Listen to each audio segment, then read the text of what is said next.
Olá pessoal, esta aula é sobre a sincronização e comunicação entre tarefas. Trata-se do capítulo 11 do livro. E neste quarto vídeo nós trataremos dos mecanismos de sincronização de baixo nível.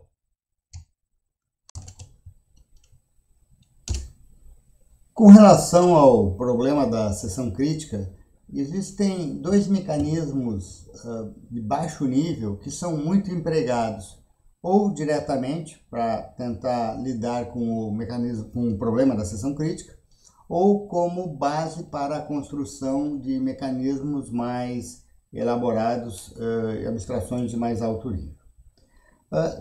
Certamente o mecanismo mais básico para lidar com o problema da seção crítica é simplesmente desabilitar interrupções. Então, antes de acessar uma variável compartilhada, antes de entrar na seção crítica, a thread desabilita interrupções.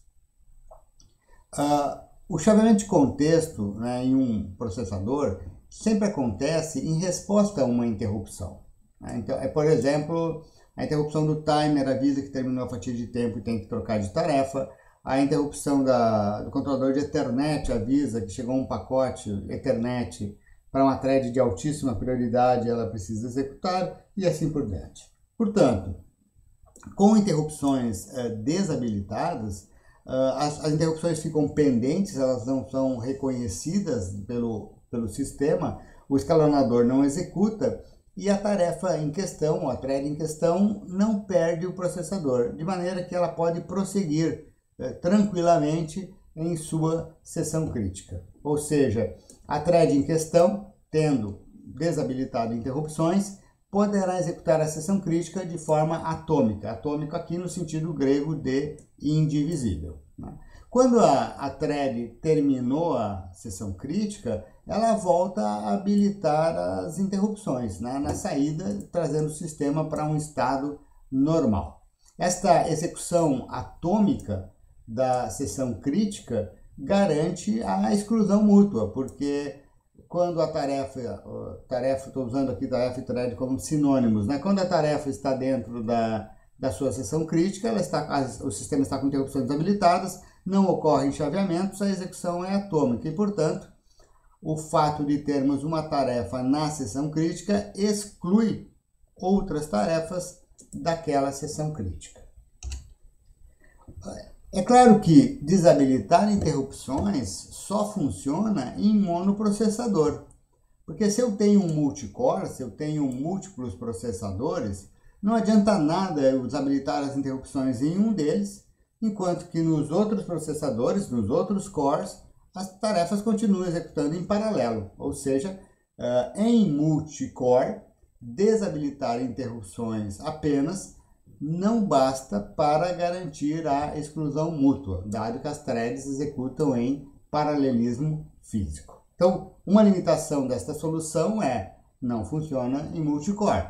Um outro problema de usar desabilitar interrupções como solução para o problema da seção crítica é o fato de que desabilitar interrupções consiste em instrução privilegiada naqueles sistemas onde existe proteção entre processos. Ou seja, se eu estou num Linux da vida como usuário comum e tento desabilitar interrupções, eu vou ser abortado, o sistema não vai permitir, porque se uma tarefa qualquer desabilita as interrupções no sistema, ela pode tomar conta e corromper o sistema como um todo. Então, um kernel completo não vai permitir isso. Eu posso, por outro lado, desabilitar interrupções em sistemas operacionais sem proteção.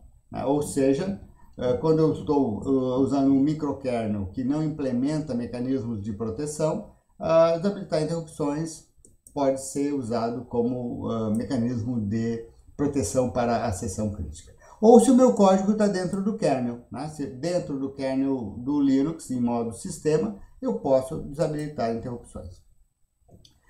O terceiro problema, terceira limitação, terceira desvantagem de usar desabilitar interrupções para resolver a questão da seção crítica é o fato de que desabilitar interrupções reduz a responsividade do sistema como um todo. O que quer dizer isso? Um sistema computacional percebe eventos do mundo exterior através das interrupções. Algo foi teclado, o tempo passou, chegou um pacote de dados pela rede e assim por diante.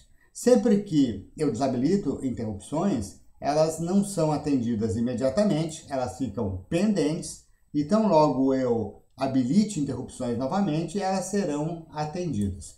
Então, não existe grande prejuízo se a sessão crítica for rápida, for pequenininha, porque eu, neste caso, desabilito interrupções por um pequeno intervalo de tempo e atraso a resposta a elas, porém, sendo este atraso pequeno bastante, isso não é um problema.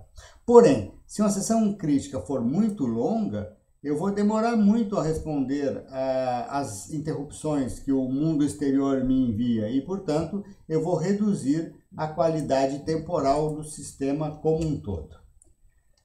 Além de desabilitar interrupções, o outro mecanismo básico, de baixo nível para lidar com sessões críticas é o que a gente chama de spin lock. Para entender o spin lock, a gente pode pensar numa instrução de máquina chamada em muitos processadores de test and set, a qual ela permite que a gente teste e altere uma variável de memória simultaneamente. O nome da instrução de máquina em questão varia de processador para processador. Test and set é como ela é chamada no mundo acadêmico, normalmente nos livros texto de sistemas operacionais. E o que o test and set faz? Ele faz uma troca atômica entre dois operandos, tipicamente um em registrador e outro em memória. Esta troca atômica, este swap atômico, significa que a troca vai ser completada e não vai ser interrompida. Então, por exemplo, se eu estou tentando fazer um test and set, uma troca atômica, e ocorre uma interrupção, ou o tratador de interrupção vai executar antes do test and set, quando os valores originais ainda estão no lugar, ou vai ocorrer depois do test and set, quando a troca de valores já estiver incompleta. Como o tratador de interrupção e a consequente possível troca de tarefas em execução, não é? Lembre-se, toda interrupção pode causar um chaveamento de contexto. Então, neste caso, como o test and set é atômico, ou a interrupção e o chaveamento de contexto acontece antes ou acontece depois, o que me dá atomicidade. Eu aqui estou usando um opcode da instrução de exchange para lembrar que em alguns processadores, ao invés de ter uma instrução de máquina test and set, nós temos um swap ou um exchange que faz o mesmo papel. Então, exatamente qual instrução de máquina usar, eu tenho que olhar o manual de instruções do processador que eu estou utilizando.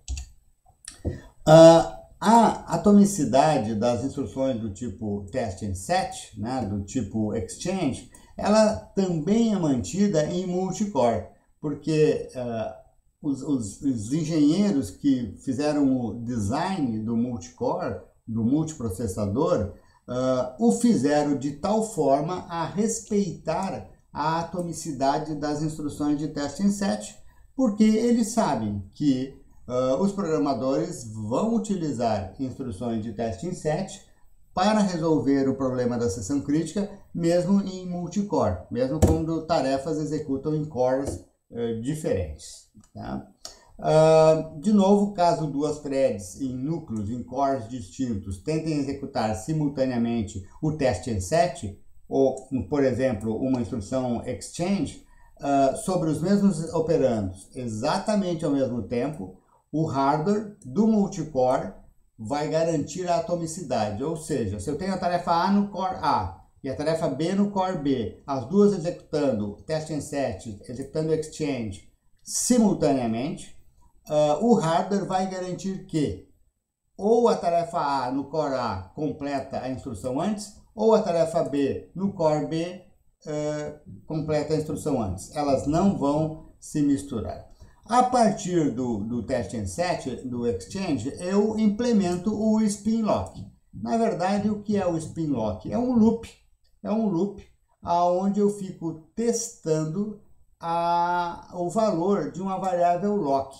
Então, a cada sessão crítica, a gente associa uma variável do tipo lock, né, fechadura, aonde a gente entende que a sessão crítica está livre se o lock é igual a 0, e a sessão crítica está ocupada se o lock é igual a 1. Né?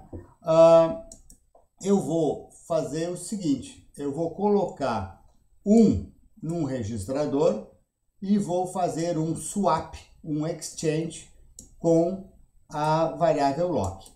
O 1 que estava no registrador vai parar no lock, e o que estava no lock vem para o registrador. Qual o propósito disso? Vamos lá. Suponham que a sessão crítica está livre e lock contém 0. Neste caso, eu coloco 1 no lock, fechando a sessão crítica, e pego o 0 do lock e coloco no registrador. Ao conferir agora o registrador, eu percebo que ele tem 0. Ups, quer dizer então que a sessão crítica estava livre, fui eu que coloquei 1 no lock, e, portanto, a sessão crítica é minha. E eu entro na sessão crítica. Por outro lado, vamos supor que a sessão crítica estivesse ocupada. Então, lock teria 1. O que a gente está fazendo aqui?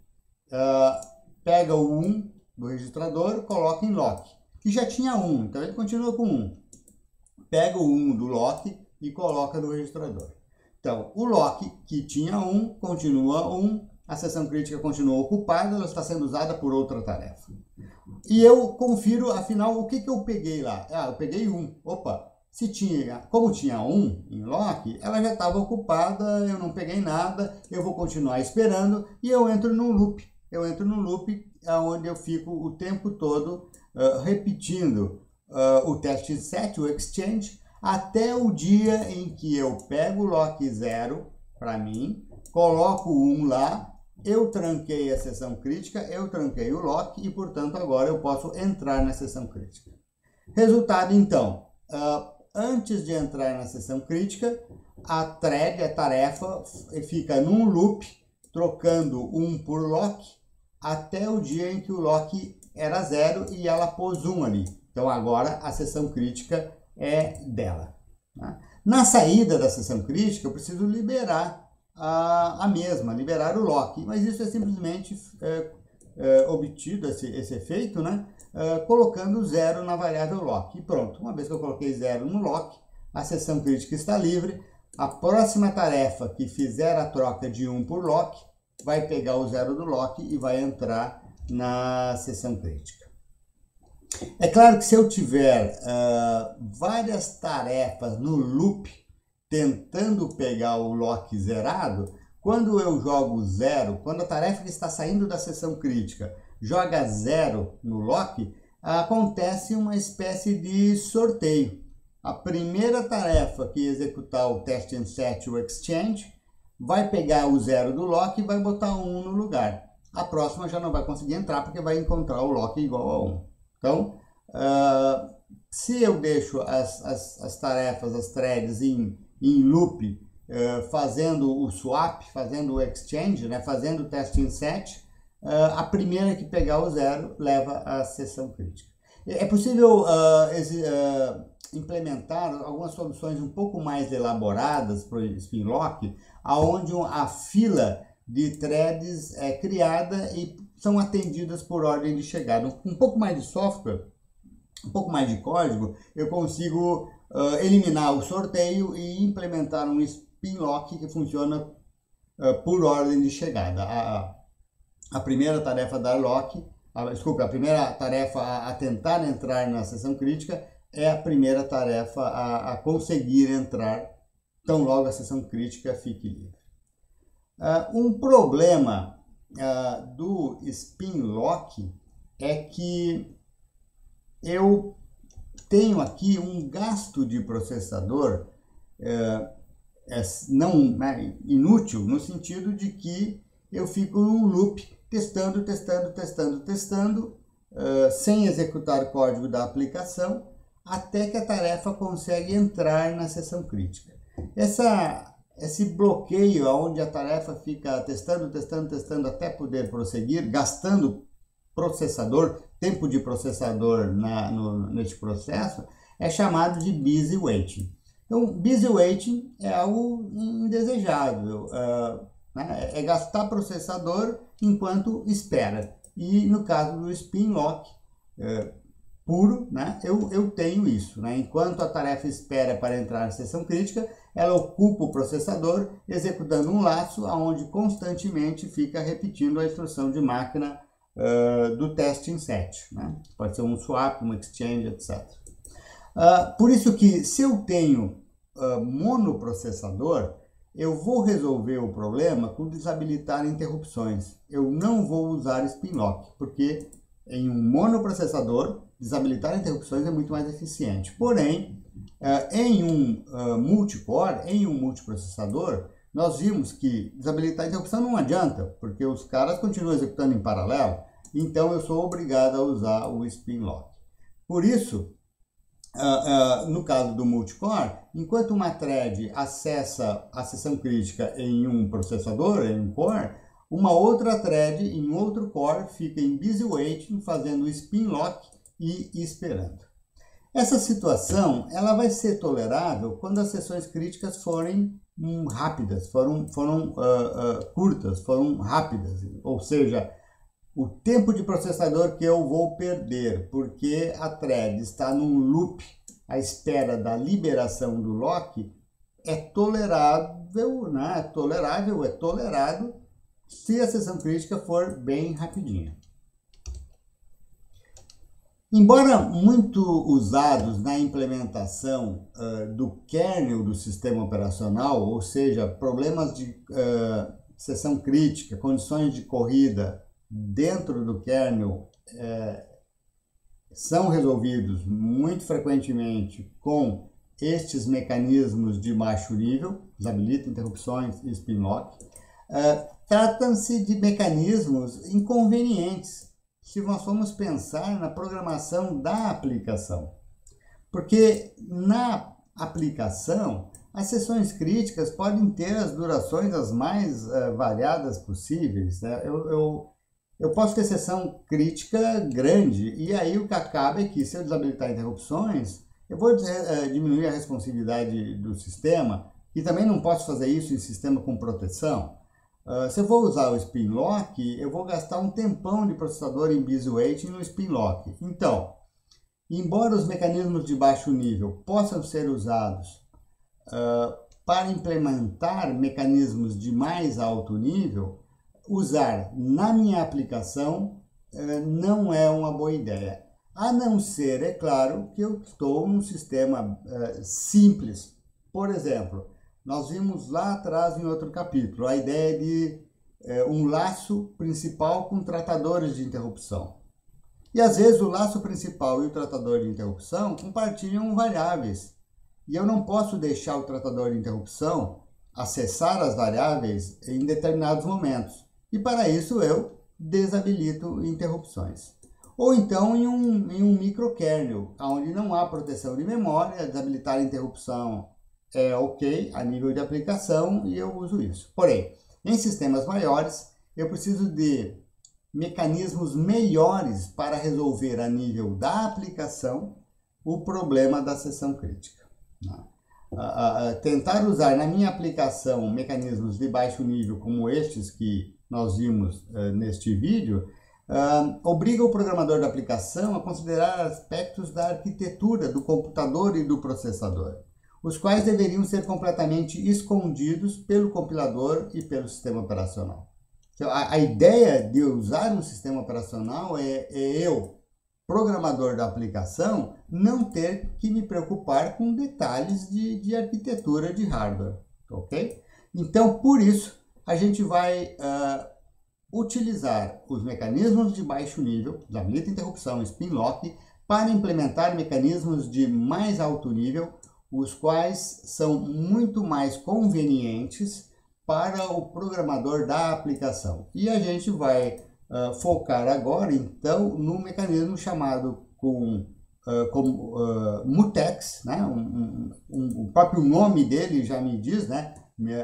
Exclusão mútua, né? Mutual exclusion, exclusão mútua. Então, é um mecanismo que eu vou usar na minha aplicação. E como ele funciona e como ele é implementado, vai ser o assunto do próximo vídeo. E aqui chegamos ao final do quarto vídeo relativo ao conteúdo do capítulo 11. Mais detalhes sobre estes assuntos vocês encontram no livro Fundamentos dos Sistemas de Tempo Real. Até mais!